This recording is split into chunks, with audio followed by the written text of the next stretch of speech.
महाराज जी, इटावा में यादव समाज के कथावाचकों के साथ चोटी काटने के और अभद्रता का मामला इस समय चल रहा है, उसमें आपका क्या कहना है? बहुत सारे पत्रकारों का ये मैसेज आया मुझे, बहुत सारे चैनल से मुझे बुलाया गया, पर मैं जातिगत बातों पर, मैं जातियों में नहीं बंधना चाहता। मैं सनातन कार्य के लिए कार्य कर रहा हूं, मैं सभी सनातनियों को जोड़ना चाहता हूं। रही बात चोटी काटने की, गलत है। किसी के भी साथ दुर्व्यवहार नहीं करना चाहिए। कोई भी किसी भी प्रकार का दुर्व्यवहार करता है वो ठीक नहीं। हम तो इसका प्रचार करते हैं, तिलक रखो और चोटी रखो, कलावा बांधो, कंठी पहनो, इसका हम प्रचार करते हैं। रही बात दूसरी कि जो लोग जातियों के लिए, मैंने तो देखा कि एक गांव में घटना घटी और उसमें बड़े बड़े देश के बड़े नामचीन नेता आकर बयान दे रहे हैं और वो जातियों के विरोध में बयान दे रहे हैं और वो वही काम कर रहे हैं जो अंग्रेजों ने किया था। मैं ये जानना चाहूंगा, अभी आप लोगों ने भी सुना होगा, मथुरा में एक कांड हुआ था, एक टेम्पो वाला पकड़ा गया था और उसने 23 लड़कियों के साथ दुर्व्यवहार किया था। उनकी वीडियो, उनकी पिक्चर्स और उनके सब हैं और वो हट जाति के थे। वो बच्चियां जो थी वो हट जाति की थी। तब कहां चले गए ये सारे मर्द? क्या एक पुरुष का मान सम्मान स्त्री के मान सम्मान से ज्यादा है? हम स्त्री के मान सम्मान के लिए क्यों नहीं खड़े हुए? इसका मतलब ये नहीं मैं कह रहा हूं कि पुरुष का अपमान हो जाए तो हो जाए, अपमान किसी का नहीं होना चाहिए। जब लोग मूत्र जिहाद करते हैं, लब जिहाद करते हैं, थूक जिहाद करते हैं, तो वो जब थूकते हैं ना भोजन में, तब इसलिए नहीं थूकते कि ब्राह्मण पंडित जी जैन लेंगे। उसमें सब आते हैं, पंडित जी भी आते हैं, यादव जी भी आते हैं, सिंह साहब भी आते हैं, अग्रवाल जी भी आते हैं, चौधरी साहब भी आते हैं, लिमका भी आते हैं, ढिमका भी आते हैं, सब आते हैं। वो सबके लिए थूकते हैं, वो सबके लिए मूतते हैं, वो सबकी बहन बेटियों पे नजर रखते हैं। तब क्यों नहीं बोलते हम और आप सभी? बताइए, मैं जानना चाहता हूं। ये जितने भी लोग आज विवाद कर रहे हैं, ईमानदारी से बताइए, भगवान श्री राम किस लिए आए थे? वो तो क्षत्रिय थे। भगवान श्री कृष्ण किस लिए आए? वो तो यदुवंशी थे ना।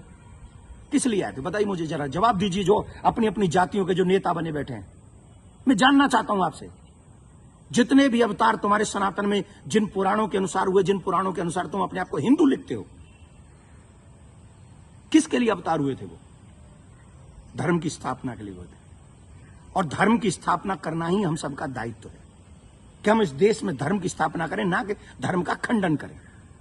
हम सबको चाहिए कि एक साथ रहकर अपने धर्म का सम्मान करें, अपने धर्म को बढ़ाएं, अपने देश को बचाएं। ये हम लोगों की ड्यूटी होनी चाहिए। और जितने भी यदुवंशी सुन रहे हैं ना, माय डियर, लिसन टू मी।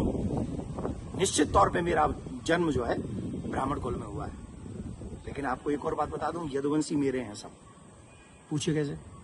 भगवान श्री कृष्ण का नामकरण जिन ऋषि ने किया था, गर्गः प्रोहितो राजन यदु नाम सुमहातप, मैं गर्गाचार्य जी का वंशज हूं। क्या मैं आपका बुरा चाहूंगा? क्या मैं जाटवों का बुरा चाहूंगा? मैं चौधरियों का बुरा चाहूंगा?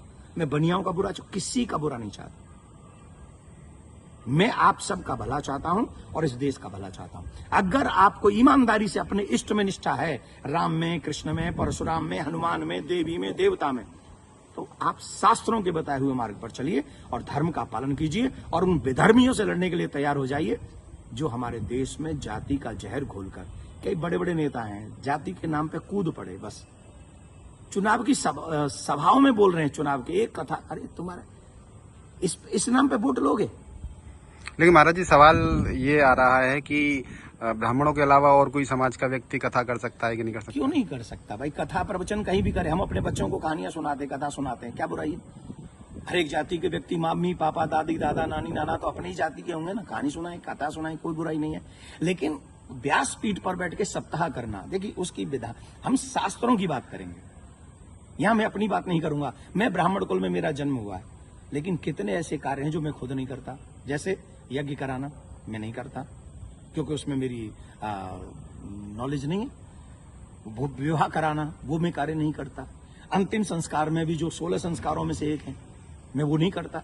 जो चीज मेरे हाथ में नहीं है वो मैं नहीं कर सकता, और जो मेरे हाथ में है वो मैं कर सकता हूं। जब हम भागवत करते हैं, एक अनुष्ठान करते हैं, अनुष्ठान को अनुष्ठान रहने दीजिए। सत्संग, प्रवचन, रामायण इत्यादि हम सब करें, कौन रोकने वाला है? और कितने ऐसे लोग हैं जो ब्राह्मण नहीं है, वो भी कथा कर रहे हैं। हमारे यहाँ तो मुस्लिम भी राम कथा करके गए हैं और हमने उनको स्वीकार किया। रसखान को हमने स्वीकार किया है, रसखान के पद हम लोग गाते हैं। तो इसमें जाति के चक्कर मत पड़िए, जाति बंधन मत फैलाइए। मैं हाथ जोड़ के प्रार्थना करता हूं, आइए हम सब एक हों, सनातन देश और धर्म और आने वाली पीढ़ी को बचाएं। यही हमारा दायित्व है।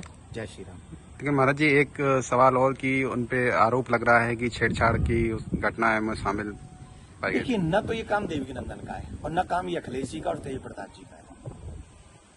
जो चीजें हुई हैं, अब कह रहे हैं कि 2 आधार कार्ड मिले हैं, कोई कह रहा है उनको छेड़खानी हुई है, कोई कह रहा है उनकी चोटी काटी, उनका अपमान किया गया। तो इसके लिए संविधान है, इसके लिए प्रशासन है, हमें बांटना नहीं है। प्रशासन अपना काम करे, जहां जो जिसकी गलती हो उसे सजा दे। पंडित जी की गलती है तो पंडित जी को सजा दे, यादव जी की गलती है तो यादव जी को सजा दे।